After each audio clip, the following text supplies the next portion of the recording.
Neste momento agora gostaria de convidar ao palco o palestrante Marcos de Mário, ele que vai trazer aqui para a gente a palestra A Educação do Espírito. A Educação de Espírito, então, portanto, com o Marcos de Mário. Nós temos aqui uma pequena biografia dele.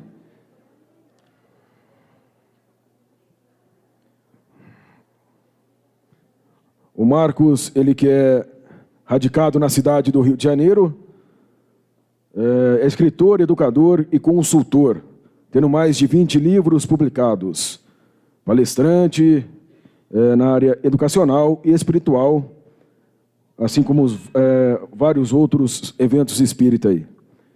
Então vamos acompanhar a palestra do Marcos de Mário, a partir de agora com o tema A Educação do Espírito.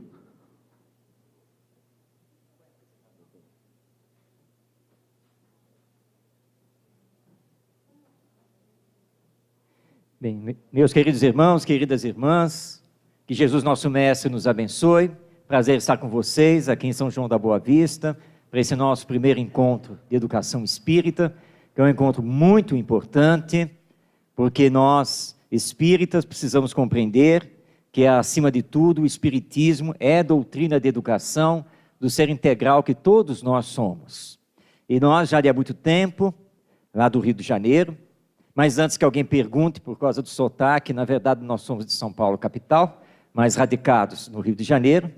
Então já de há muito tempo nós temos trabalhado, não apenas dentro do movimento espírita, mas também nas escolas por todo o Brasil, para levarmos um projeto que nós chamamos de projeto Escola do Sentimento para as escolas e projeto Educação do Espírito para nós dentro do movimento espírita.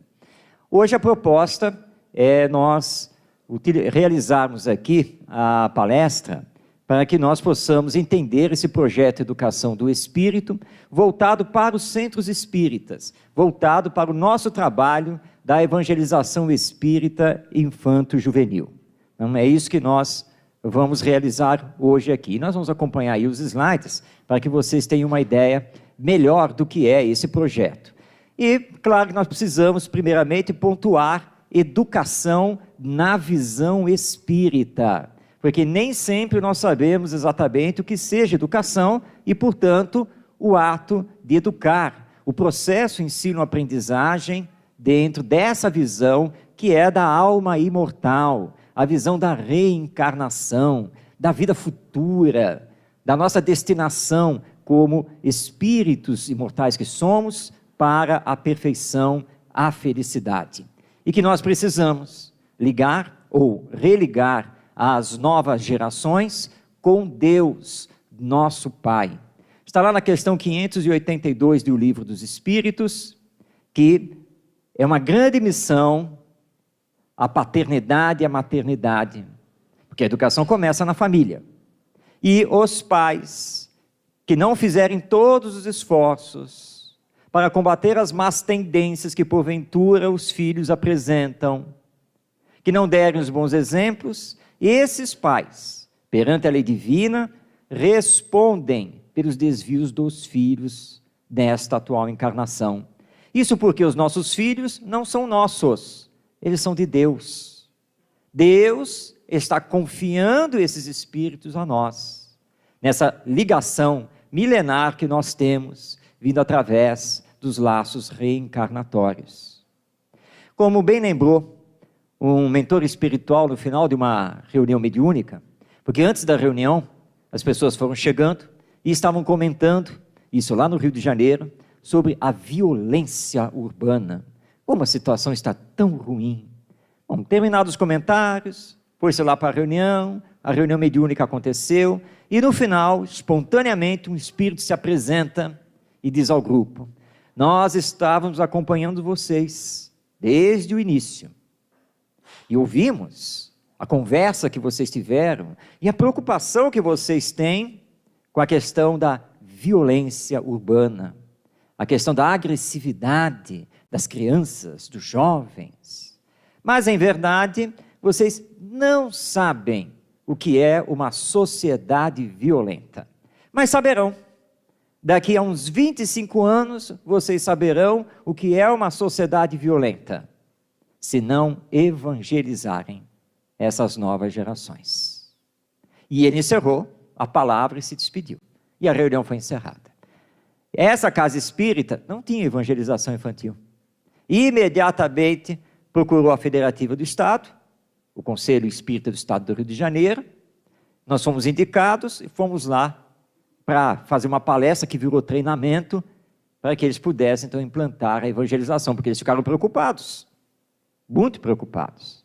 É como certa vez, conversando lá com os adolescentes, disse a eles: olha, estou muito preocupado com o meu futuro. Ah, é, né, tio? Porque se aposentar aqui no Brasil é um problema, né? Não, não é bem por causa disso. Até é um problema, mas não é bem isso, não. Estou muito preocupado porque justamente quando eu me aposentar, vocês serão os adultos que estarão à frente da nossa sociedade brasileira. Mas vocês não querem nada com nada. Vocês só fazem o que bem entendem e do jeito que vocês querem. Não respeitam o direito do próximo. Então eu estou muito preocupado. Como é que vai ser amanhã quando vocês assumirem o governo? Porque alguém aqui vai assumir. Porque nós vamos nos aposentar, alguém tem que assumir. Não, tio. Pode confiar, é responsa. É mesmo? Então vamos lá. Na cidade do Rio de Janeiro, segundo as estatísticas oficiais, nós temos em torno de 1 milhão de pessoas, de habitantes da cidade, que moram em favelas, chamadas comunidades. Então vamos lá. Como resolver essa situação? Comecem a trabalhar aí, pensem e solucionem isso, tirarmos essas pessoas das favelas, tirarmos essas pessoas da miséria. E aí eles decidiram que eles precisavam receber comida, porque esse era o grande problema, e que nós tínhamos que distribuir leite, que o leite é bem nutricional. Então vamos lá, será que o Brasil tem tanta vaca para dar leite para todo mundo? Tem transporte para tudo isso? E se tiver?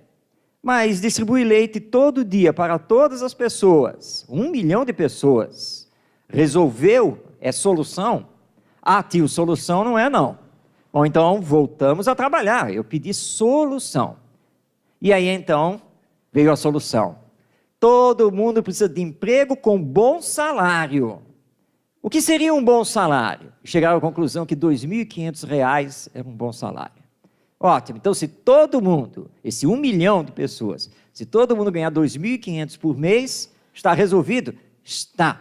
Porque sabe, tio, aí ele vai poder ter conta no banco, ele vai poder ter cartão de crédito, vai poder fazer suas compras, pagar seu aluguel, colocar os filhos na escola, etc, etc. Certo, e quando fechar o mês, ele está devendo para o cartão e estourou o cheque especial.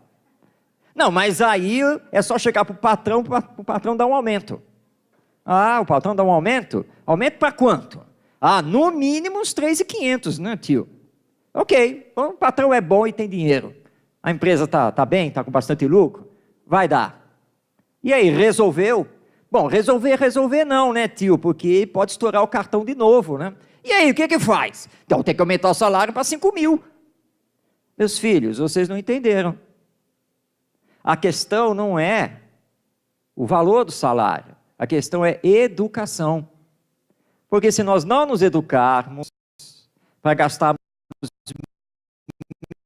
menos do que recebemos, nunca terá solução. E é isso que nós estamos propondo aqui. Educar para solucionar. Então vamos acompanhar aqui. Quem é o educando? Quem é esse que nós estamos trabalhando, que nós recebemos, tanto na família, quanto na escola, quanto no centro espírita? Qual é a informação da doutrina espírita? Primeiro, que ele é um ser imortal, porque a morte não existe. Nós estamos de passagem aqui no planeta, mas uma passagem importantíssima, porque nós temos a missão de nos melhorarmos. Porque quando nós nos melhorarmos, automaticamente, pela força do exemplo, nós vamos começar a melhorar os outros, e todos melhorando, a sociedade se transforma sempre para melhor. Somos então seres imortais, integrais, porque somos dotados de todas as potencialidades para desenvolver. Elas já não são dadas em germe por Deus no ato da criação. Por isso as duas asas da evolução do espírito, a inteligência e o sentimento. E nós vamos, através da lei da evolução, desenvolvendo. Por isso que cada um aqui está num determinado grau de progresso, tanto da inteligência, do cognitivo, quanto do sentimento ou do afetivo. Não somos iguais. Então todo mundo tem potencial. Todos podem. E todos chegarão lá. E nós precisamos entender isso quando lidamos com as crianças, com os adolescentes, com os jovens e também com os próprios adultos. Em forma da doutrina espírita, que temos então essas potencialidades, trazemos as experiências reencarnatórias, não podemos esquecer disso. De onde ele, com 3 anos de idade, trouxe o conhecimento de usar o smartphone. Ah, foi dos pais. Não, os pais estão lendo o manual ainda, para saber as funções. É que ele já se preparou do mundo espiritual, ele já está ligado a questões que desenvolveu em existências passadas. E nós precisamos acompanhar esse ritmo. Não podemos ficar para trás. Então ele traz as experiências reencarnatórias, que ele mostra já nas suas tendências. Por isso, então, o Espiritismo chama atenção para essas 2 coisinhas ali no final. As ideias inatas e as tendências de caráter. As ideias inatas são fáceis de nós percebermos. Que justamente são os pendores que ele está trazendo. Principalmente ligados à inteligência. Mas precisamos prestar atenção para as tendências de caráter. Ele é muito inteligente, mas é bom. Que isso que importa. Ele sabe respeitar o próximo, sabe cumprir com seus deveres, é responsável. Ele tem uma bondade já dentro dele ou é o contrário? Então nós precisamos prestar atenção nisso para educar. Por isso Kardec nos diz que educação é o conjunto de hábitos adquiridos. E para que ele adquira bons hábitos, lá vem Kardec novamente, é preciso corrigir as más tendências dele. É como aquela criança, desafio, que ela é ao mesmo tempo terremoto, tsunami, vulcão, ela é tudo. E chega na sua casa, e já vai abrindo porta, ligando televisão, derrubando isso, chutando o cachorro, né? Essa criança. O que você faz? Nós tivemos um caso em família. Vem cá, meu filho, vem cá. Olha só, você não está na sua casa. Você está de visita, você veio fazer uma visita. Então nós vamos começar tudo de novo. Fecha as portas que você abriu, desliga a televisão, pede desculpa para o cachorro, vou colocar você lá fora, vou fechar a porta, você vai bater na porta, eu vou abrir, você vai olhar para mim, vai dizer, bom dia, tio, e eu vou dizer para você, bom dia, pode entrar. E aí eu vou perguntar o que você quer, a alegria de receber você aqui, porque você é sempre muito bem recebido. Entendeu o que nós vamos fazer? Volta tudo. Aí ele sentiu a autoridade moral e voltou. Abri a porta. O que você vai falar para mim? Bom dia. Ah, isso! Bom dia! Seja bem-vindo, que bom receber você. Pode entrar. E aí, o que você quer fazer hoje, aqui em casa? Entendeu? É assim. Porque você tem que respeitar os outros e os outros ambientes. Você gostaria que eu entrasse na sua casa e fosse ali por dentro, chegasse até onde você estivesse, atropelasse você, arrancasse o brinquedo da sua mão, você ia gostar? Não precisa responder. Só pense. Hoje ele é um adolescente e não entra lá em casa sem as famosas palavras, dá licença, bom dia, boa tarde, boa noite, posso, porque ele entendeu, calma. Isso é educar. Mas nós só conseguimos fazer isso se tivermos autoridade moral para isso. Então, nessa compreensão que é um espírito que está precisando de educação, mas que tem um potencial enorme para ser trabalhado e ir desenvolvendo. Muito bem. Allan Kardec, na questão 629 do Livro dos Espíritos, indaga dos espíritos superiores o que é moral. E eles dão uma resposta de que moral é observar a lei divina. Resumindo essa resposta dos espíritos, eles dizem assim, olha, para observar a lei divina, é preciso fazer o bem. Mas o bem só é bem quando faz bem para todos. Porque se prejudica alguém, já não é o bem. Então vamos guardar essa definição. Bem, o bem só é bem quando faz bem para todos. Não é só para você, ou só para o seu grupo, a sua família. Não, tem que fazer bem para todos. Aí nós estaremos observando a lei divina. Porque acima de tudo nós somos irmãos. Não somos filhos de Deus, então somos irmãos, e precisamos nos entender em relação a isso. Nós somos irmãos. Então vamos aprender a colaborar. E aí nós entramos nesse campo da moral, que nós estamos procurando ainda, para desenvolver os valores humanos, desenvolver as virtudes. Então essa questão é muito importante, porque a tese da doutrina espírita é a educação moral. E é isso que nós precisamos procurar. Muito bem, para o Espiritismo, então, a educação promove o desenvolvimento harmônico das potencialidades do espírito. Então, nós vamos trabalhar tanto o desenvolvimento da inteligência, quanto o desenvolvimento do sentimento. E está mais do que na hora de priorizarmos o sentimento, que é isso que está faltando. Vinícius, ou Pedro de Camargo, lá na década de 1940, ele tem um texto magistral, que está na obra O Mestre na Educação, publicação da Federação Espírita Brasileira, em que ele diz textualmente, o que é que falta às nossas autoridades públicas, aos nossos estadistas? Sentimento. É isso que está faltando. Não falta intelectualidade, conhecimento, mas eles não têm sentimento. Então nós temos que trabalhar isso de forma urgente, para não ficarmos assistindo televisão e vermos as nossas crianças lá da África num sofrimento terrível, ou do nosso Nordeste, ou num tiroteio de uma favela em São Paulo ou no Rio de Janeiro, e falarmos assim, nossa, que coisa triste, né? Onde nós vamos parar? É hoje que começa a nova novela, não é? Pronto, lá vai você, acabou. Então aquilo passou batido, e você não vai se movimentar para coisa alguma, e vai continuar na sua zona de conforto. Mas essa zona de conforto nós precisamos mudar. É preciso transformar isso. E senão, como é que nós vamos ficar? E lembrando que é o conjunto de hábitos adquiridos.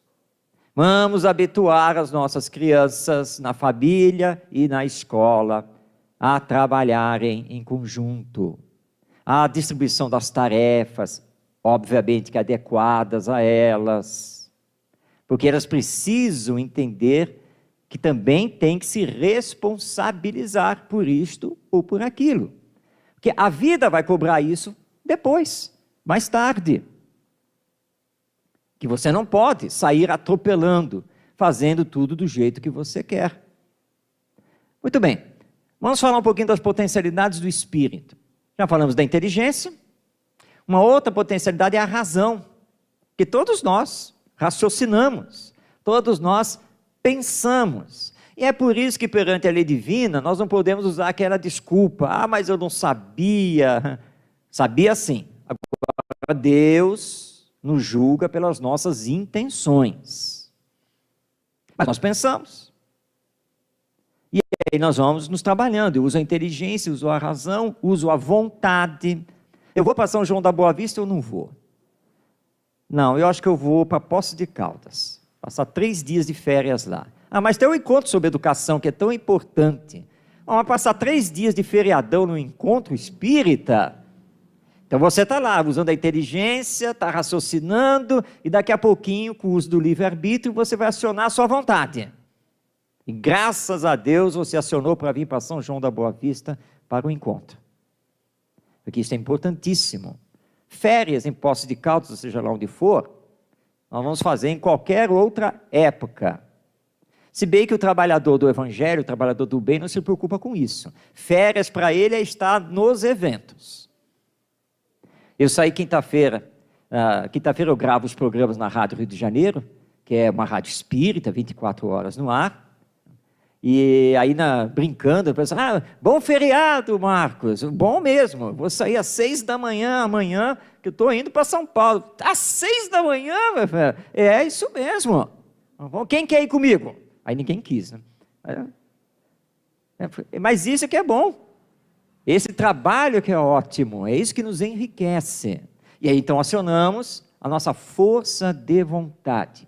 E a última potencialidade, que é o sentimento, porque não é estar aqui por estar, é estar aqui para aprender, para adquirir novos conhecimentos, sair daqui mais sensibilizado, com novas ideias, novas amizades, amigos e amigas, que isso que é mais importante. Então nós voltarmos com a chama da nossa energia mais acesa ainda. E quando o corpo começar a reclamar, aí é só orar a Jesus. Senhor, me sustenta, que tem que continuar a caminhada. E aí nós vamos indo. E vamos transpondo isso para a família, porque aí a família apoia, está junto. Tudo isso nós vamos fazendo. Então temos que trabalhar todas essas potencialidades conosco mesmo e com eles que estão aí conosco. A inteligência e a razão dão ao espírito, então, vontade de agir, como nós já vimos, consciência da sua existência, claro, porque como eu penso, eu estou aqui raciocinando, estou me percebendo, eu vejo que eu sou uma individualidade, que tenho ainda imperfeições, mas tenho um determinado grau de desenvolvimento das minhas virtudes, e que eu estou na caminhada. Porque eu sei que vou chegar à perfeição. A inteligência e a razão vão me trazer consciência dessa minha individualidade, os meios de estabelecer relações, porque nós não vivemos isolados, nós não vivemos sozinhos, nós estamos sempre na dependência dos outros, sempre. Vamos aprendendo com os outros, recebendo o auxílio dos outros, vamos auxiliando os outros, ensinando os outros. É uma troca.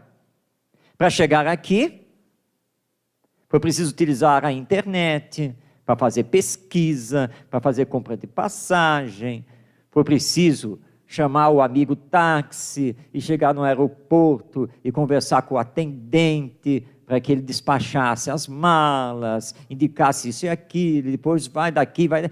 Olha, foi tanta gente para chegar aqui, porque nós somos dependentes, não dava para fazer isso sozinho. A não ser que estivéssemos desencarnados, porque aí era só pensar, né? Aí nós nos deslocaríamos. Mas nós estamos encarnados.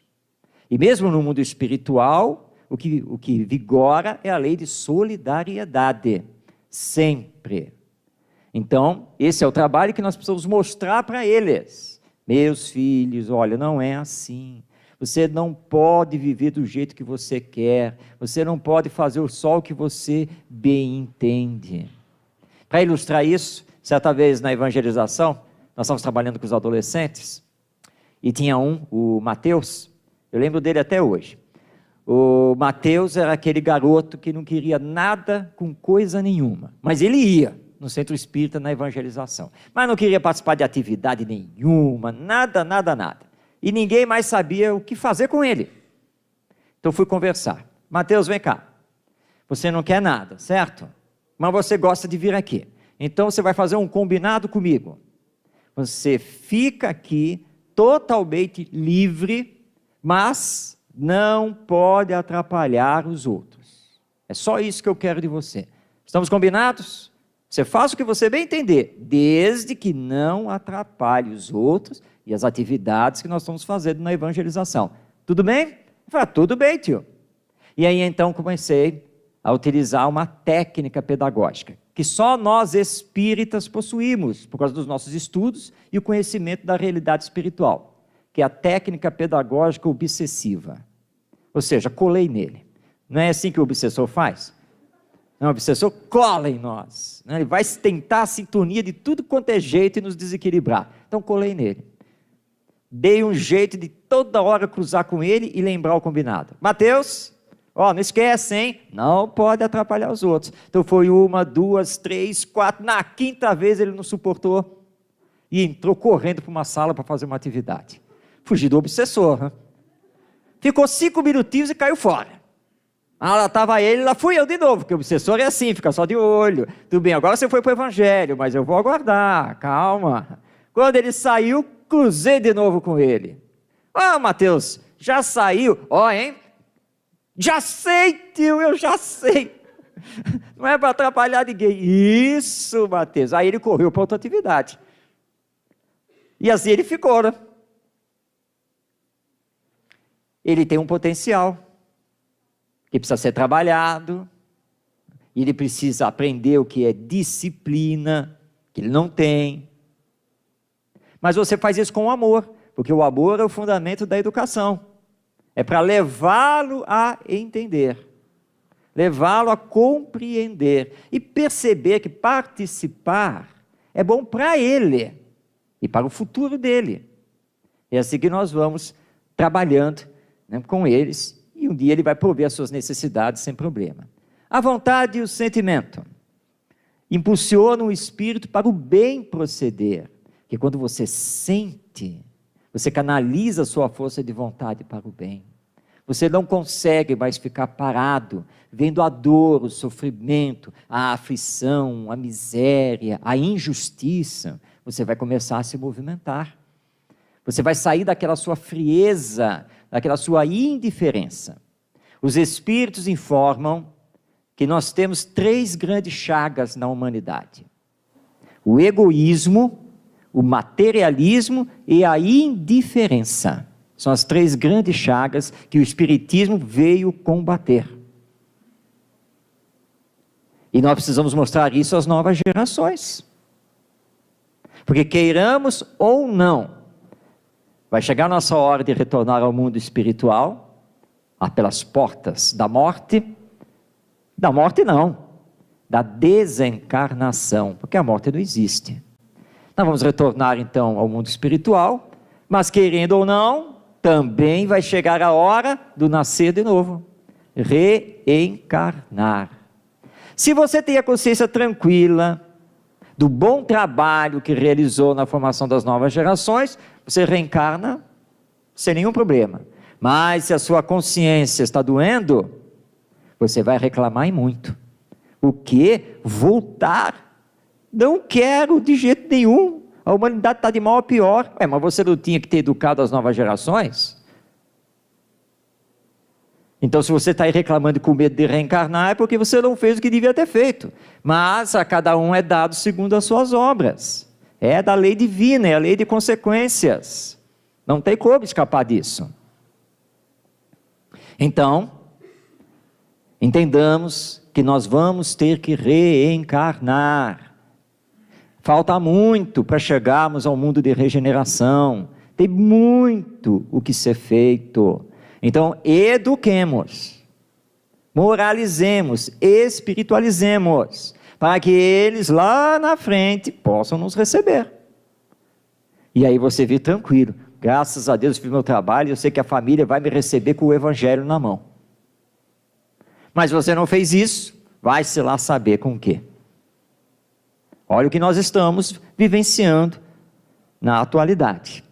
Vontade e sentimento desenvolvem as virtudes. É isso que nós precisamos trabalhar na educação. Ou seja, desenvolver a bondade, a fraternidade, a solidariedade, a caridade, a renúncia, a abnegação, o trabalho, o amor. Virtudes, ou qualidades morais, ou como queiram, valores humanos. Já que no meio escolar não se pode utilizar essa palavra virtude, né? Porque essa é muito mal vista pelo magistério de uma forma geral. Então, vamos falar então de valores humanos. Vamos falar aqui de conjunto de qualidades morais, que precisamos despertar e trabalhar com eles. E ações solidárias são muito importantes. Vontade e sentimento sensibilizam para a caridade e despertam o amor. Mostrar a ele que ele pode sim ajudar o seu próximo. Mas é claro que ele tem que olhar para nós e perceber que nós também fazemos isso. Está chegando o inverno, nada melhor do que descartar roupas. Nada melhor do que pegar uma dúzia de agasalhos e distribuir alguma coisa. Mas às vezes nós fazemos o discurso, mas não agimos. Vamos fazer exatamente o contrário. Vou comprar mais um armário. Estou precisando, preciso guardar coisas. E aí nós nos apegamos aos bens materiais, que é outro problema nosso, que os espíritos nos alertam. Quanto maior apego às coisas materiais, maior problema na hora de retornar ao mundo espiritual. E que adianta dizer a ele que ele precisa ser bom, caridoso, se ele olha para você e vê que você não é? Dizer para ele que é preciso ser honesto, olha o que está acontecendo aí com essa operação Lava Jato, e você é desonesto. Você está agora fazendo o seu imposto de renda e vai ver se dá um jeito de burlar um determinado rendimento, para não ter que pagar mais imposto. E ele está lá assistindo isso, você fazendo lá na mesa, lá da sala, o seu imposto de renda lá no computador. Ele está vendo isso. Então, o discurso morre, porque o exemplo não está seguindo o discurso. É como ele chegar da escola com um boletim muito ruim, e você pega e faz um sermão em cima dele, e ele tentou esconder o boletim, aí você diz que isso não se faz, ainda mais mentir para os pais em casa, aí toca o telefone, e ele vai atender, e você imediatamente diz, se for aquele pessoal de São João da Boa Vista, diz que seu pai não está. Mas pai, fala que eu não estou, atende logo isso. Aí ele atende, não, o papai não está, e desliga. Quem era? Não sei. Você não perguntou? Não. E como você foi falando que eu não estava? Mas pai, o senhor pediu para falar. Eu disse que era só o pessoal de São João da Boa Vista, que são muito chatos, todo ano tenho que viajar para lá para fazer palestra, encontro sobre educação. Mas chega dessa conversa. Para o quarto, está de castigo, sem televisão, sem videogame, sem computador, sem bola, aí você tira tudo dele, tira a pizza, o hambúrguer, o cachorro quente, tem que tirar tudo, e ele vai, super castigo, e ele está lá pensando, porque embora seja criança, ele pensa, ele é um espírito imortal, tem inteligência, por que papai me deu esse castigo tão grande? Bom, são dois os motivos. O primeiro, que eu tentei esconder o boletim e as notas, menti para ele, mas ele descobriu. Mas na verdade o castigo está mais ligado ao segundo motivo, aquela mentira que eu falei no telefone, mas eu não menti porque foi o papai que pediu para falar aquilo. Tudo bem, tá certo, eu não posso falar grande coisa aqui porque eu sou criança, deixa eu crescer. Porque o adulto faz o que bem entende, né? Pode mentir tudo, então deixa eu crescer. E ele cresce. Vai virar o nosso filho adolescente, e ele vai falar com a mãe lá na cozinha, ô mãe, posso ir lá para o baile? Para a balada? Fala lá com o seu pai. E ele vai, o pai está lá na sala, ô pai, posso ir para a balada aí com os amigos? O que foi que a sua mãe disse? Ela disse que por ela tudo bem. Bom, só ela deixou, vai lá, hein, olha as companhias, olha a hora que vai voltar, hein, juízo, e ele vai, né, o famoso fui. Aí a mãe vem, né, cadê o fulano? Porque não chama mais de meu filho, nosso filho, né, cadê o fulano? Ele fala, você me pergunta? Foi para balada, e você deixou, você que autorizou, eu não autorizei nada, eu mandei ele falar com você. E aí é que eles descobrem que o filho simplesmente manipula, pura e simplesmente. Mas tudo bem, eu monitoro ele pelo GPS do celular. Mas ele dá um jeito, né, de burlar isso aí, porque ele conhece a tecnologia, isso é tranquilo para ele, seria o problema. E ele aprendeu a mentir, e a fazer o que bem entende, mas aprendeu com quem? Com os pais. Foi isso. Ou aprende com os professores, ou até mesmo com o evangelizador dentro do centro espírita. Quando o educador Diz lá: eu não aguento mais vocês. E vou falar uma coisa para vocês, hein? Se vocês continuarem desse jeito, vocês não vão ser nada na vida. E tem mais, não vou mais perder tempo com vocês. Quem quiser passar de ano, que passe. Quem quiser aprender espiritismo, que aprenda. Eu já ouvi até evangelizador falar isso. E aí você está reforçando as más tendências dele. Tudo bem, ele vai chutar o balde. Tá, tudo bem. Aí ele chega em casa e vai ser chamado a atenção, não vai? Ó, você tem que entender, é a última vez que eu falo, hein? Porque, ó, eu estou cansado de falar isso. Se você continuar desse jeito, você não vai ser nada na vida. E aí dá de ombros. E aí você fica lá raivoso. E você ainda? Dá de ombros aí para mim, não liga? A professora já falou isso, a evangelizadora também já falou, já estou cansado de saber, tudo bem. Não estou preocupado com isso não. Ele não está afim de nada mesmo. Então nós reforçamos em casa, reforçamos na escola e acabamos reforçando até na evangelização. Quando vem aquela evangelizadora desesperada: Marcos, eu acho que a evangelização não está, nem a evangelização está dando jeito. A cada semana parece que eles vêm pior. Eu acho que eu vou até abandonar, porque esse negócio de trabalhar com Jesus, ó, não está dando certo. Eu não pode, é missão nossa. Tem que trabalhar com amor e acreditar neles, porque eles têm o potencial. Então vamos trabalhar isso. E a educação moral então vai significar conquista então de virtudes, aprender o amor ao próximo, sensibilizar os sentimentos e direcionarmos o caráter para o bem. E lembrando que tem que ser o bem coletivo. Vamos então rapidamente mostrar a vocês o projeto Educação do Espírito, que é um projeto que nós desenvolvemos para a evangelização espírita infanto-juvenil. Esse projeto ele tem por base as escolas transformadoras que nós estamos implantando de Portugal aqui para o Brasil, capitaneado aí pelo nosso querido José Pacheco, que não é espírita, embora ele conheça a doutrina, é um educador português maravilhoso, com um sentimento e um ideal que transborda do coração, e onde então nós aprendemos a fazer diferente para poder atingir aquilo que nós queremos. As escolas de hoje, chamadas de tradicionais, conservadoras, essas escolas, que a maioria aqui conheceu, essa escola está falida. Nós não temos mais que ter esse modelo de escola.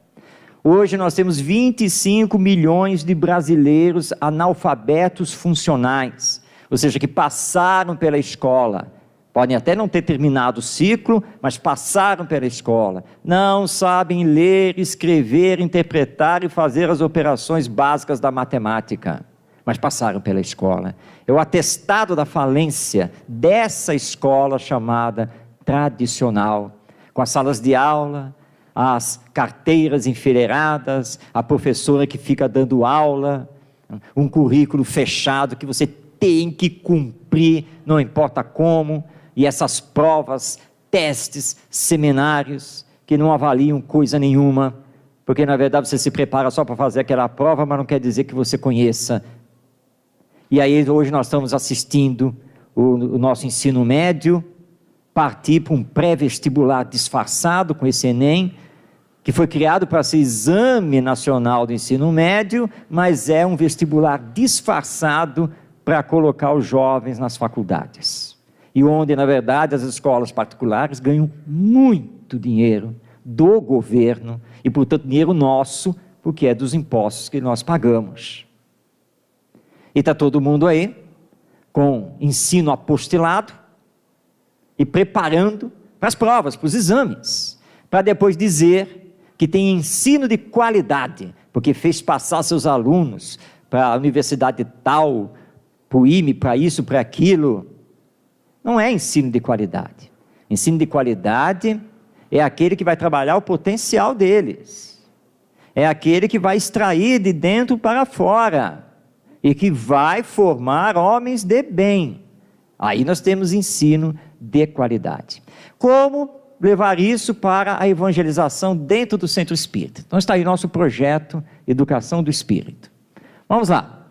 Primeiro, ele tem objetivos.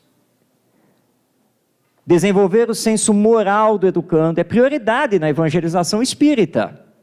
A nossa prioridade não é ensinar o que é perispírito, ou como Deus criou o universo. A nossa prioridade é o Evangelho, são as leis morais da terceira parte do Livro dos Espíritos. Conscientizar o educando de sua realidade espiritual. Nós somos almas imortais, nós somos espíritos. Se o prédio desabar aqui e agora, e vier a nossa desencarnação, alguém aqui vai ficar com medo se receber essa informação? Não deve, né? Desencarnar não é problema, é só retornar para o mundo espiritual. Eu fui assaltado certa vez, e o assaltante estava armado, mas ele me deu a chance de dar para ele de presente um livro meu. Dei o livro para ele. Ele disse que ia colocar do lado lá do 38 dele. Aí cheguei em casa, sabe o que aconteceu na rua? Fui assaltado. Ai, é mesmo? Então, ele estava armado? Estava. Nossa, não, ele levou lá meus trocados, tal, foi nada demais. Mas eu estou muito aborrecido. Claro que você acabou de ser assaltado. Não, é que eu consegui dar o meu livro de presente para ele, mas ele não me deu tempo de autografar. Mas eu podia ter levado um tiro. Mas desencarnaria? Mas desencarnar não é um problema. O problema seria ficar no hospital e dar trabalho a vocês. Mas desencarnar não é problema. Sou espírita, eu conheço essa realidade e eu vou mesmo, de qualquer maneira, seja lá como for que eu desencarne, eu vou direto para nosso lar. Falei, não, agora é que você não vai. Agora é que não vai. Porque isso é orgulho, isso é vaidade. Não, você não entendeu. Vou direto para nosso lar. Sabe aquele portão bonito que o filme mostrou? Então eu vou chegar lá e bater e gritar: me deixa entrar, pelo amor de Deus, me deixa entrar. Só não sei se vão abrir. Mas eu posso ir direto para lá. Agora, entrar na colônia, aí já é outra história. Mas precisamos fazer esse esforço. Levá-lo a discutir e analisar valores éticos. É o que está faltando. A ética. Mas isso é certo? Isso é correto? E aí levarmos ele à empatia, ou seja, e saber se colocar no lugar do outro. Permitir a inclusão social e cultural, não importa de onde ele venha, não importa qual seja a sua realidade. E estimular a integração dos pais, porque hoje no movimento espírita nós já compreendemos que não devemos trabalhar simplesmente evangelização espírita da infância e juventude, é evangelização espírita da família. Precisa integrar os pais responsáveis nesse trabalho evangelizador. Então esses são os objetivos. Temos também alguns princípios dentro do projeto: respeito, solidariedade, afetividade, honestidade, responsabilidade, autonomia, convivência. Essa foto está ilustrando o trabalho que deve ser feito, ou seja, todos juntos, num sistema de cooperação, para que um auxilie o outro, um aprenda com o outro. Então tudo que nós fizermos tem que estar ligado a esses princípios. Como que nós vamos fazer? Bem, vamos transformar nossas salas e vamos chamá-las de espaços de aprendizagem coletiva. Olha lá que bonito. A ilustração é de uma escola que já trabalha assim. Mas aí não tem sala, é um salão. Mas calma, não precisa derrubar as paredes do centro espírita, precisamos chegar a tanto. Basta transformarmos as salas em espaços generosos de trabalho coletivo, com mesas e cadeiras que permitam que eles façam grupos de estudo e pesquisa. E aí o evangelizador vai se tornar um orientador e facilitador do processo. Então vamos usar bastante atividades lúdicas, ou seja, menos teoria, contação de histórias, trabalho em grupo. O que mais que nós temos aí? Biblioteca viva. Olha o universo de livros que nós temos aqui neste evento. A literatura espírita é riquíssima, e inclusive na área infanto-juvenil. E nós precisamos deixar que eles conheçam essa literatura, que manipulem essa literatura. Eu estava contando na hora do almoço, que certa vez a garotinha chegou, ainda analfabeta, com um livro espírita infantil na mão, de cabeça para baixo, e disse assim: tio, vou contar essa história para o senhor. Perfeitamente, sentei ali do lado dela, pode contar, minha filha. E ela lá com o livro de cabeça para baixo, vendo as figuras, começou a contar a história. E surgiu uma outra história, né? Aliás, mais de uma, né? Porque a cada virada de página, ao ver lá as figuras, né, acrescentava alguma coisa, surgia outra história, e a primeira se perdia, mas enfim, lá foi ela. Futura escritora, quem sabe, hein? Futura redatora de novela. Se nós soubermos trabalhar e deixarmos que ela mergulhe nesse universo da literatura, olha que beleza. E tentando sempre fechar num fundo moral, isso que foi bem interessante, que ela tentava fechar um fundo moral toda vez que mandava lá uma história, porque ela já tinha entendido isso no processo evangelizador. Então nós chamamos isso da biblioteca viva, ou uma sala totalmente dedicada aos livros, e hoje não apenas o livro impresso, mas também o digital, com os computadores e assim por diante, o tapete emborrachado para eles sentarem, almofadas, assim por diante. Vamos adaptar até o cantinho, que é para as crianças menores. Pode fazer isso inclusive com os bebês, com as crianças que estão naquela faixa de até 2 anos. Eu chamo isso de crecheteca, né? Biblioteca, então crecheteca. Pronto, creche mais biblioteca. Pronto, surgiu a crecheteca. Então isso é muito importante, muito mesmo. Música ambiente. Em todas as salas, nos corredores e de preferência música clássica, porque é música ambiente. Chega, tinha que ser música espírita. Nós estamos falando de música ambiente, não é música cantada, é música sem letra, música orquestrada.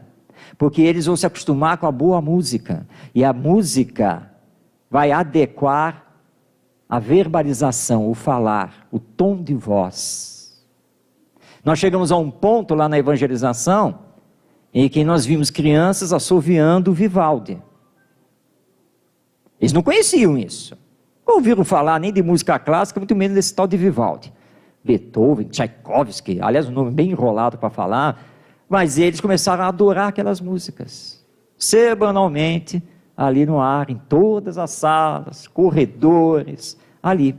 Se acostumaram, de uma tal maneira que uma certa vez chegaram assim: ué, vocês da evangelização estão aí? A evangelização está funcionando? Falei, está, normalmente, mas está um silêncio, tem uma coisa assim, tão gostosa aqui dentro da casa, porque eles já se habituaram a trabalhar em grupo, a respeitar a disciplina e a música, que coordena tudo. Por isso que parece que está esse silêncio total, mas não está, pode ir lá, está todo mundo trabalhando, todo mundo estudando. É assim que acontece. Realização de assembleia periódica. Nessa assembleia participa todo mundo, todos os evangelizadores, todos os evangelizandos e, se possível, os pais e responsáveis, para decidir o funcionamento da evangelização, as regras. Porque aí eles assinam a ata que vai para todas as salas e todo mundo fica ciente das regras que foram decididas por eles mesmos. Vamos trabalhar bastante a resolução de conflito, porque quando o conflito acontece, ele tem que ser atendido na hora, não é depois. E aí eles vão aprender a trabalhar isso. E aí nós também formatamos o curso de orientação e educação dos pais, o COEP. É um curso que tem duração de 3 anos. Então você vai trabalhando as crianças, os adolescentes, os jovens e os pais e responsáveis ao mesmo tempo. Nós temos o salão doutrinário no Centro Espírita, então põe os pais lá dentro. Vamos colocar aí, mas fazer com uma coisa bem dinâmica, sempre participativa. E aí a coisa está acontecendo, porque eles precisam aprender a educar os seus filhos e a colaborar conosco na evangelização. Vamos misturar as idades, é isso mesmo. Nada de ciclos, né? Ciclo de 7, 8 anos, de 9, 10 anos, nada disso. Deixa eles formarem os grupos à vontade. Os mais velhos vão aprender a trabalhar com os menores. Os menores têm muita coisa para ensinar para eles também. E eles vão se acostumando com isso. Eles vão formar grupos de trabalho e pesquisa. Normalmente as pesquisas sobre um tema levam 1 mês, porque o trabalho é semanal, você leva 1 mês ali, e você orientando, mostrando, vendo, estimulando, sempre assim. Então o evangelizador passa a ser o orientador facilitador, e eles vão, na verdade, desenvolver projetos de pesquisa. E aí, como orientador e facilitador, você evita dar respostas prontas. Tio, que história é essa desse tal de perispírito? Boa pergunta. Boa pergunta. Perispírito. O que você sabe sobre isso? Não, mas eu vim perguntar para o senhor. Sim, mas eu quero saber o que você já sabe sobre isso. Olha, a única coisa que eu sei é que parece que isso é um corpo que nós também temos. Seria outro corpo? Pois é, não sei.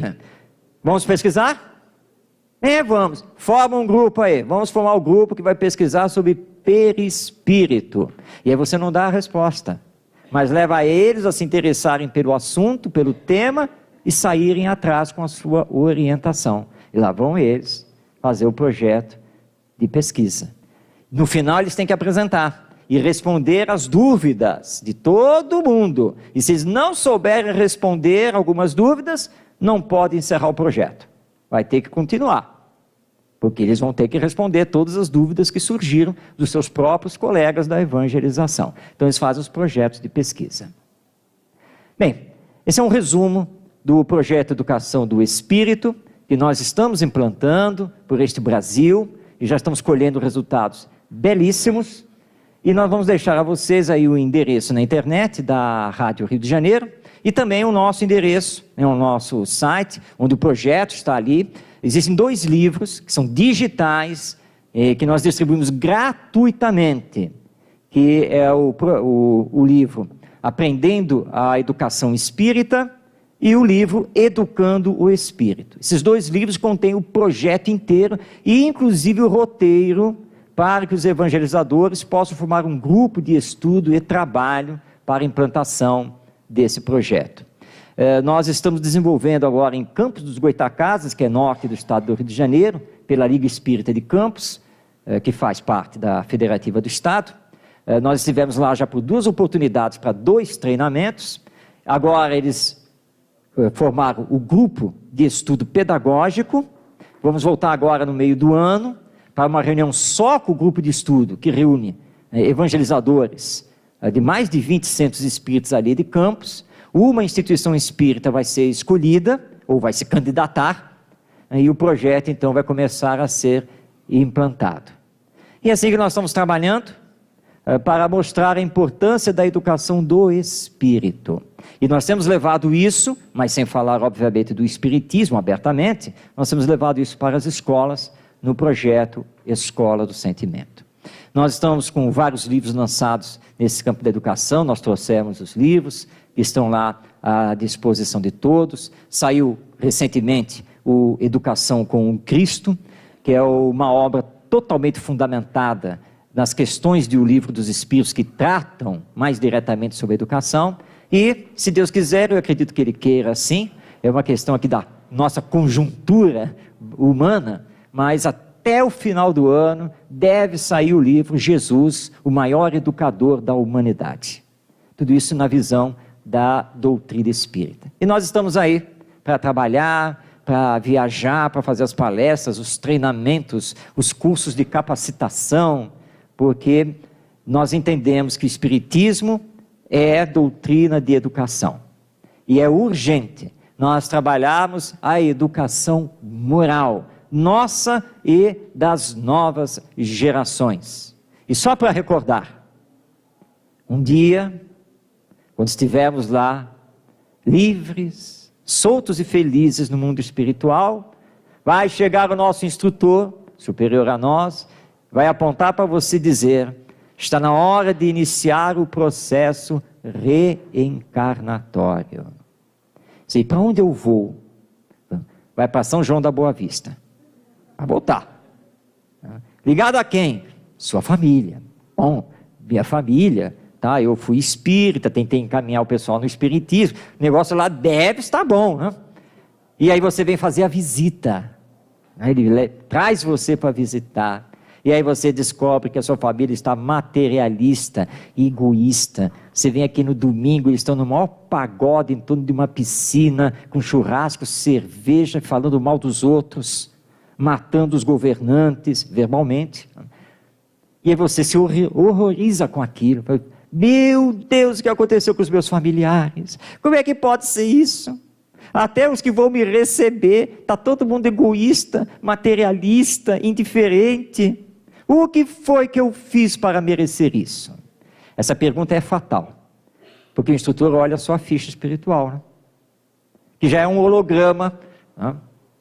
Em 7D, sabe-se lá o que, porque a tecnologia espiritual está muito mais avançada do que a nossa. Olha para você, você quer saber? Então vamos lá, você foi espírita, não é? Lá em São João da Boa Vista. Você participou da USE, olha que beleza, foi dirigente do centro espírita, mas por causa dessas tarefas todas, você vivia alegando que não tinha tempo para levar os filhos para a evangelização, que era reunião para cá, trabalho para lá, não sei o que e tal, né? Pois é, você descuidou da evangelização deles, é da lei divina, que você colhe o que semeia, agora você retorna, e vai ter que fazer todo o trabalho de resgatar vovô, papai, mamãe, vovó, todo mundo. Mas podia ser diferente se você tivesse feito a sua parte. Então não adiemos, que quanto mais nós adiarmos e acharmos que isso não é possível de ser feito, mais nós teremos complicações na nossa sociedade e do futuro da humanidade. Eduquemo-nos para educar. Amemo-nos para amar. Lembrando que o resumo de tudo isso são 2 ensinos do nosso Mestre Jesus. Amai-vos uns aos outros e fazei ao próximo somente aquilo que queira que o próximo vos faça. Paz em todos os corações.